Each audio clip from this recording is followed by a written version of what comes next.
Hello and welcome to the Stuff.tv vidcast. Here's what's coming up on this week's show.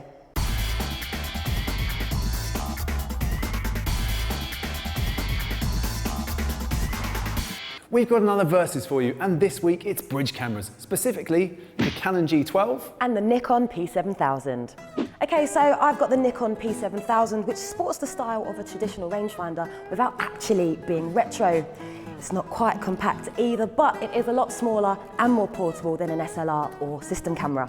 A major bonus for the Nikon is its wider range and 7.1 times optical zoom, compared to the less impressive 5 times zoom the G12 is offering. Along with full manual control and raw capture, the P7000 offers the usual shooting modes you'd expect to find on a consumer camera. There's also a variety of tweaks to help you get the best out of your pictures, including blink warning, red eye reduction, and the ability to take black and white or sepia images. HD video's been thrown in on top as well.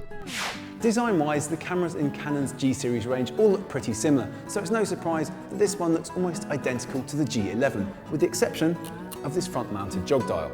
We like the G11 a lot, and the G12 inherits most of its features such as 10 megapixel sensor and 5 times optical zoom, but it had some drawbacks, notably the lack of HD video recording, which the G12 has managed to squeeze in.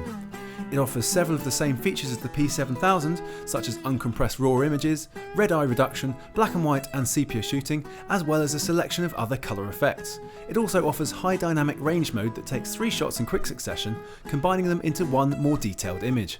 And its shooting modes include fisheye effect, underwater mode, as well as wink and smile self-timer. Image quality is typical of Nikon, so very detailed with colours that are oversaturated to make things look bouncier than they really are, which isn't such a bad thing. Noise is more noticeable above ISO 800 than on the G12, but flash shots are much more natural. The ergonomics are a bit of a fail though. The exposure compensation dial on the right is too easy to knock without noticing, and the functions dial is also pretty fiddly. But the 7.1 times optical zoom is amazing, plus the big high-res LCD screen at the back is gorgeous. The G12 produces realistic images with accurate colours and superb detail, and even at ISO 1600 produces very little picture noise. Being slightly chubbier than the P7000 works to the G12's advantage, thanks to a chunky grip that's easier to hold. The Optical Viewfinder, which is almost identical to the P7000, and this dedicated ISO dial are brilliant, while the tiltable LCD screen is really handy. The electronic level helps you keep your shots straight, and the autofocus is just that touch quicker than the P7000's. So both cameras are high-end, top-of-the-line compact rangefinders for photographers wanting manual control but in smaller form. And give or take a few features, they're practically identical.